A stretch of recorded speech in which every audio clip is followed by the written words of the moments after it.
Në këndin e bisedës na është bashkuar shefi i kuzhinës Denis Shara. Mirë se erdhe në studio. Mirë se u gjeta, faleminderit për ftesën. Është kënaqësi të kemi pjesë të studios për të na iluminuar dhe për të na treguar më shumë në lidhje me specifika që kanë të bëjnë pikërisht me kuzhinën tradicionale shqiptare. Dhe kur flasim për kuzhinën dhe për kulinarinë, është kthyer padyshim në një aspekt shumë të rëndësishëm të kulturës tashmë për vendin, për secilin prej vendeve dhe shteteve. Dhe ajo pyetja që vjen natyrshëm është për turistët e huaj. Çfarë vlerësojnë më shumë tek kuzhina shqiptare? Preferojnë thjeshtësinë, preferojnë autenticitetin që ka? Cila është ajo specifika kryesore të cilët e vlerësojnë më shumë turistët e huaj kur përballen me një pjatë shqiptare?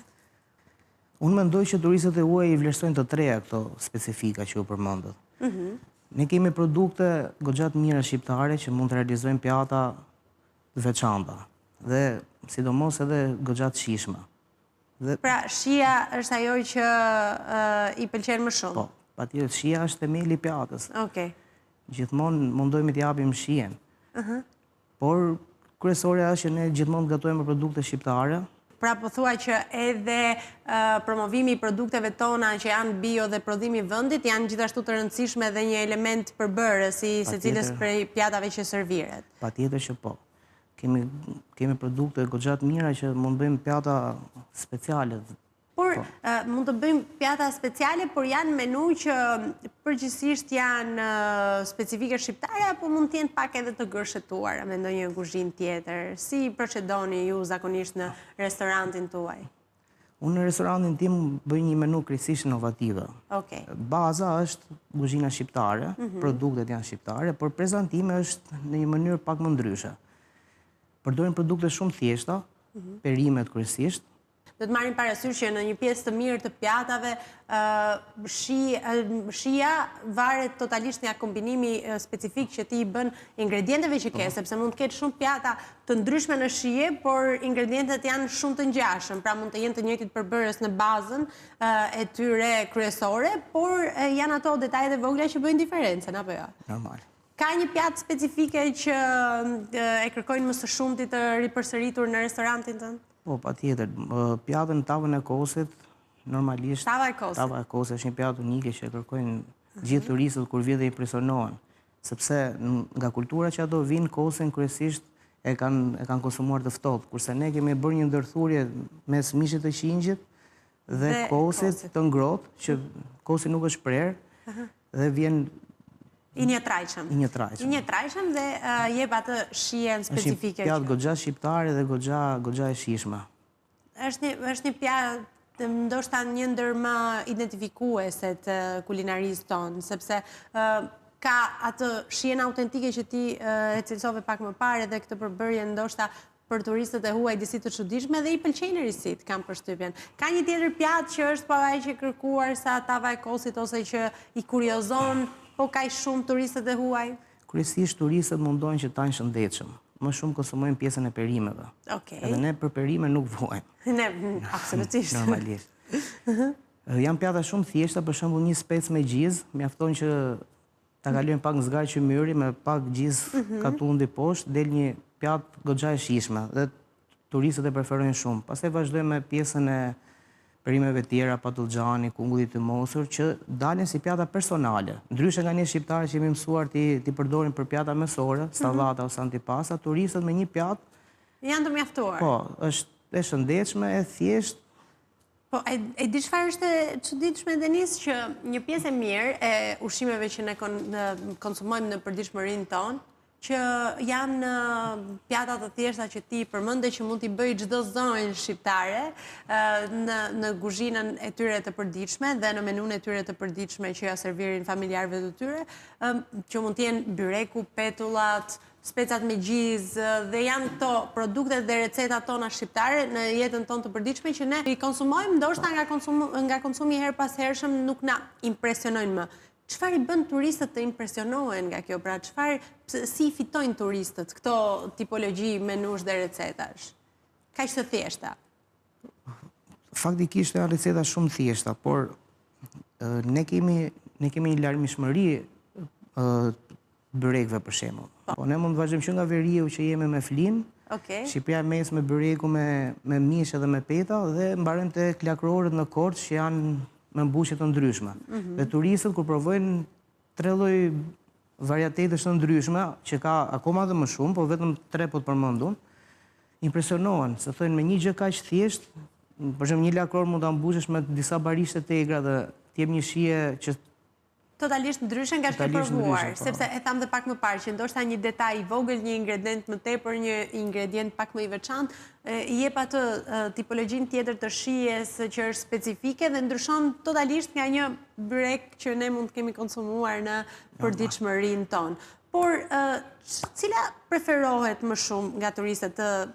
Na bërë një ndarje mes zonave dhe krahinave, që ishte shumë interesante dhe realisht qëndron, sepse pavarësisht e emërtimit të ndryshëm në përbërje, është e njëjtë dhe koncepti është i njëjtë, absolutisht, dhe një shef kuzhine e di mirë këtë gjë. Por, ajo që mua më kuriozon, është të paktën në eksperiencën që ju keni, besoj i keni në mënyrat të ndryshme të servirura, ndoshta në të përshtatura, janë sipas preferencave të shijes, apo të shijes, krahinave, varet se si janë rritur, kush i sjell nostalgji, çfarë pjatë duan të provojnë. Për shembull, nga veriu kërkojnë më shumë flinë, kupton? Nga veriu. Pse ka edhe shqiptar pra që kanë tendencën të kuriozojnë me recetat dhe menut tradicionale. Sepse ne dim që për një periudhë të gjatë të paktën, kemi patur një influencë shumë të madhe nga kuzhinat jo vetëm mesdhetare greke, por ka patur edhe një filtrim të një kulinarie shumë neo-italiane, le themi, që është futur në Shqipëri dhe në një pjesë të mirë të restoranteve të kryeqytetit të paktën, por jo vetëm, janë bërë një miksim i këtyre dy kulturave, pra një ndërthurje, një ndërthurje hibride mes kuzhinës shqiptare dhe asaj italiane përgjithsisht. Dhe jo vetëm.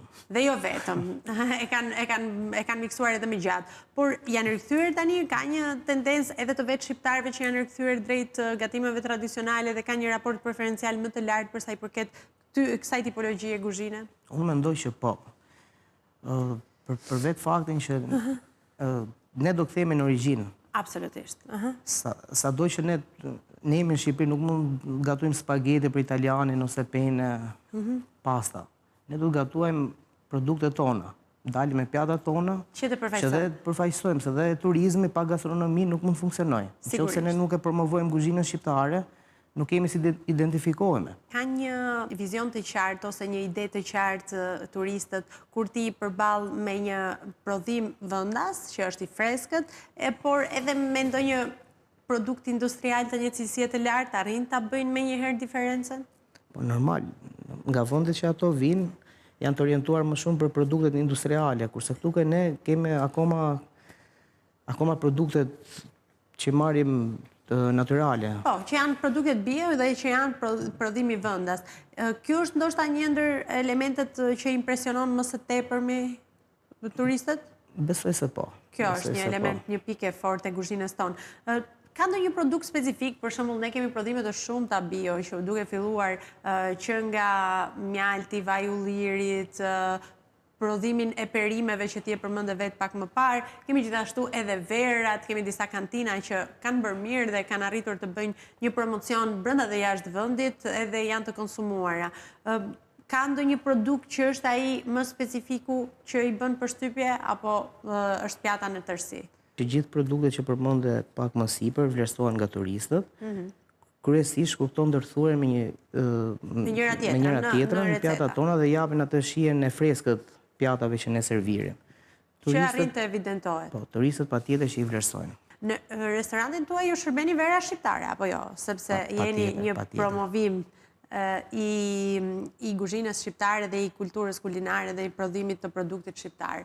Kështu që i pëlqejnë verat, ta popujt kryesisht turiste që vinë nga vende që janë të shquar dhe të konsoliduar në tregun dhe industrinë e këtyre prodhimeve. Pyetja parë që bën turisti kur vjen në restoran, edhe kërkesa parë që bën është du vetëm ushqime shqiptare dhe verën shqiptare. Se normalisht një turist kur vjen këtu ke ne, të produkte do. Do që të provoj sa më shumë nga vendi, që të marrë sa më shumë element të kulturës. Dhe të transmetojmë vendet nga vendet tuaj vjen. Është një eksperiencë, do udhëtim është një eksperiencë, edhe ne na ndodh që kur udhëtojmë diku jashtë, kemi tendencën që të paktën në ditët e para nëse udhëtimi është i gjatë, kemi tendencën të provojmë diçka nga kuzhina që është autentike, që është e vendit dhe për të marrë sa më shumë nga kultura e vendit që kemi vizituar. Besoj e njëjta gjë ndodh edhe me turistët që vinë në Shqipëri, që kanë tendencën ta kuptojnë në specifik kuzhinën tonë. Përveç vendeve turistike që vizitojnë peizazheve, normalisht do të provojë edhe kulturën gastronomike. Në diskutimin që po bëm një ndarje krahinore për sa i përket produkteve që ato bëjnë. Po, a ka ndonjë krahin të Shqipërisë që ka një identitet më të fortë gastronomik? Pra, cili prevalon, cili është ai? Unë mendoj që Shqipëria, çdo krahin ka produktet e veta, nuk ka vetëm një, por çdo krahin ka produktet e veta. Okej. Mund të veçojmë thethin me flin, bregdeti për shembull që mbahet për peshkun e preskët dhe nën produktet e tij. Për shembull në zonën e Shkodrës që është tava e krapit që bëhet vetëm atje, që kanë specifike natyrë dhe recetën. Më pas zbresim diku Kemi Gjirokastrën, po ashtu Korçën, kemi petullat e fshira në Korçë. Petullat e fshira në Korçë. Që janë... Shqipëria e mesme, çfarë ka? Po kemi tavën e dheut, Tavën e dheut, okej, Janë këto, kanë bërë një miksim, besoj, në gjitha restorantet tradicionale ku shërbehet kuzhina tradicionale shqiptare, ka një miksim të gjitha këtyre, dhe pra një miksim tradicional të gjitha krahinave. Patjetër, pak më të mirat e gjithave. Më të mirat e gjithave keni marrë. Nuk është se mund të gjesh, nëse jemi në Tiranë, nuk është se do gjesh vetëm produktet Shqipërisë së mesme. Nëse shkojmë diku në Korçë, kam përshtypjen që atje ka vetëm, ose nëse spostohemi në veri, aty ka edhe një identifikim krahinor, sigurisht. Po, domethënë aty gatuhet me produktet e vendit vet, klima, janë shumë faktorë. Janë shumë element që ndikojnë. A mendon se jemi në fazën ku kuzhina jonë dhe kulinaria është bërë një element që të ftojë turistët dhe të jetë një ndër elementet kryesore të kulturës, pra që të vinë njerëzit të vizitojnë Shqipërinë vetëm nga opinioni që mund kenë për produktet shqiptare, për prodhimin shqiptar, edhe për kuzhinën shqiptare. Pjatat shqiptare do të bëhen në mënyrë më inovative. Për shembull, te restoranti im, ne mundohemi që të përpunojmë pjesën e viçit, e përpunojmë çuke pjesa faqeve, gjua, gjëndrat, edhe mbarojmë tek bishti. Do thoshte çfarë bëjmë me bishtin. Bishtin mbasi e gatuajmë me shërbim me roshnica, me domate thata dhe me djathë të njom. Domethënë janë 3 produkte shqiptare që ndërthuhen në një pjatë, dhe një pjatë unike. Domethënë roshnicat që janë nga Pogradeci, Korça, zona aty, domatet e thata që i thajnë vetë, djathin e njom po ashtu e bëjmë vetë, bishtin që si ne kemi trajtuar, dhe një pjatë goxha e shijshme. Dhe turisti kur vjen habitet, surprizohet se ka një pjatë komplet me produkte shqiptare, po të prezantuar në një mënyrë tjetër që se kishin provuar ndonjëherë, totalisht inovative. E vërtet kjo. Si kjo pjata do të bëjmë shumë dhe dalim me një kuzhinë tonën. Që tjetë. Dhe duke risjell pjatat e vjetra, por mos të humbim shijen. Si mendon, me që po flasim për pjatat e vjetra, a ka një tendencë në rikthimin e recetave të gjysheve, nëse mund të quajmë kështu në recetat e vjetra, sepse për të ruajtur një esencë autenticiteti duhet sigurisht një rikthim në tradicionalen. A është kjo tendenca apo përgjithsisht në mënyrën se si po evoluon kuzhina shqiptare, ne po përpiqemi që këto receta ti moderojmë edhe të krijojmë receta të tjera që janë me produkte shqiptare? Ne kemi trashëguar brez pas brezi këto receta. Ne thjesht nuk do t'i humbim shijen recetave, por ana vizuale, domethënë do të rivizatojmë si pjatë. Pjesa vizuale duhet ndryshojë. Normalisht dhe ne kemi evoluar, nuk mund të rrim ka ajo pjata standarde, por shijen nuk do të ndryshojmë kurse si. Shija është ajo më e rëndësishme, por duhet i bëni. Pra, tendenca është që mos të krijojmë pjatat e tjera shumë inovative, mund të ndodhe dhe kjo, por ajo kryesorja është që të kemi një rikthim tek recetat e gjysheve, ose recetat e vjetra që ne i kemi parë të bëhen në mënyrë të her pas hershme në shtëpitë tona, apo jo. Është kjo një mënyrë për të ruajtur edhe një linjë origjinare, sepse pa këto receta nuk mos do t'i modifikosh dhe inovacioni mund t'i vinë në ndihmë kuzhinës, do t'jetë sigurisht e nevojshme që të ketë edhe një linjë dhe një lidhje me tradicionalen. Mund të evidentojmë 5 ose 6 pjata ikonike që Shqipëria mund të ketë, ose kuzhina dhe kulinaria e Shqipërisë mund të identifikojë? të parën që do të identifikojmë është pjesa e byreqeve që janë absolutisht parat në listë. Në listë, okay. Që si që rreshtuam më sipër. Pastaj do vazhdojmë me forgesat e ndryshme, të cilat i bëjmë me perime, me speca, me spinaq, me mish. Domethënë, kjo është kategoria e dytë që preferohet më shumë nga turistët. Dhe kategoria e tretë është pjesa e tavave, tava kosit, siç e tham, tava krapit, gjithë ushqimet që gatuan, se ne kryesisht jemi dalluar për pjesën e tavave, forgesave dhe byreqeve. Kjo na ka karakterizuar kuzhinën tonë shqiptare. Pak më parë përmendë aspektin vizual, që është gjithashtu i rëndësishëm. Sa i rëndësishëm është në përballje me shijen aspekti vizual, sepse duhet marrë parasysh që ndoshta to 3 pjata kryesore që përmendën nuk janë të paktën si jemi mësuar ne t'i konsumojmë, nuk janë në një aspekt maksimal të kurimit vizual. Apo ju në këtë pjesë arrini të bëni ndonjë modifikim që të jetë edhe sa më paraqitshme ndoshta, edhe Për vizualisht. shembull, lakrorin në saç, ne po në saç e gatuajmë. Po thjesht prezantimi shoqërohet me disa barishte sipër, barishte të freskëta dhe me pak djathë bar që e aromatizon. Edhe i jep një imazh tjetër pjesës prezantimit. Pra, e tham pak më parë që përgjithsisht ju pëlqen të provojnë gjithçka që ka të bëjë me Shqipërinë, duan të vinë të provojnë verën shqiptare, gjitha produktet shqiptare, por ka diçka që është e dëgjuar, e mirë dëgjuar, pra e mirë njohur nga turistët. Faktikisht turistëve vjen si surprizë, se nuk vinë përgatitur që ne shuhemi për kuzhinë të mirë. Ato më shumë vinë për pjesën e peisazhit, për të parë Bregdetin, për të parë malet tona, por kur shohin që ne kemi edhe një kuzhinë goxha të pasur, surprizohen. Sepse nuk prisin. Po. Kur vinë herën e parë, nuk është se vinë apostafat për pjesën gastronomike. Nuk kemi në këtë. Absolutisht jo. Nuk është akoma. Pastaj kur i përsëriten, normalisht që vinë apostafat tek restoranti. Ne shumë vinë thënë nuk e dishim ku ishit, por jemi befasuar. Tani që erdhëm do vim prapë. Denis, në gjykimin tënd, cila mendon se është pjata që duhet të konsiderohet si embleme Shqipërisë? Pra, ajo më kryesore, ajo që identifikon kuzhinën shqiptare më së miri? Unë mendoj që pjata emblem është tava kosit.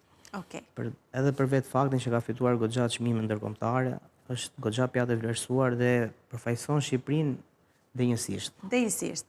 Është edhe ndoshta më e veçanta që edhe turistët e the pak më parë surprizohen më së shumti nga kjo pjatë dhe çmime ka fituar, kështu që ajo është pjata jon ikonike. Për mendimin tim po. Duke referuar eksperiencës tënde të gjatë si shef kuzhine, ajo që ti ke arritur të analizosh me profesionalizmin tënd, çfarë i mungon aktualisht kuzhinës shqiptare? Standardizimi, promovimi apo unifikimi i produktit? Unë mendoj që i mungojnë këto të treja, por duhet edhe të ketë njerëz me pasion që bëjmë pjata inovative, gatojnë me produkte shqiptare dhe të krijojnë pjata me dashuri. Të prodhojnë pjata me dashuri. Pra, ti mendojnë që pavarësisht konservatorizmit në thonjza që duhet kenë në raport me recetat tradicionale, duhet kenë edhe një element inovativ që do të ndihmojë që këto pjata të evoluojnë dhe të jetë gjithmonë në rend progresiv kuzhina shqiptare. Gjithmonë me kohën. Gjithmonë me kohën. Pa humbur shijen. Pa e humbur shijen. Shija është gjithmonë e rëndësishme, e thamë që në fillim. Por nëse një turist do t'i duhej që të kalonte dhe të ishte vetëm një darkë në Shqipëri, të shijonte vetëm një darkë, çfarë do t'i vendosje ti në menu? Kryesisht, formati im është që unë e mbush me mësore. Mbush pjesën e antipastave të ftohta, antipastave të ngrohta. Që të jetë një tipologji degustimi, le të themi, i shijeve dhe pjatave të ndryshme. Pa nga gjitha. Dhe në fund e mbyllëm me pjatën e mishit, ne shërbejmë vetëm mish qingje dhe mish viçe. Denis, në gjykimin tënd dhe në eksperiencën tënde të gjatë, cili është sekreti i mikpritjes shqiptare? Unë mendoj që ne duhet të ushqejmë klientët si ti kemi pjesë të familjes gjithmonë. Me dashuri. Me dashuri. Me ushqimet të mira tradicionale, nuk po themi bukë e kryp e zemër, sepse aty ka shumë ingredientë të tjerë që do japin një impakt akoma dhe më të mirë të gjithë turistëve që vendosin të eksperimentojnë, por edhe të vizitojnë Shqipërinë, që të rikthehen me përshtypjet më të mira, sepse siç e thamë edhe në fillim, është një element i rëndësishëm i kulturës. Unë të falenderoj shumë që ishe me ne në këndin e bisedës në këtë natë të ndrimit të viteve dhe të urojmë sa më shumë suksese në angazhimet e tua të mëtejshme. Faleminderit dhe ju për ftesën dhe për këtë bisedë kaq të këndshme dhe ju urojmë gjithë shqiptarëve gëzuar festat. Faleminderit. Faleminderit ju.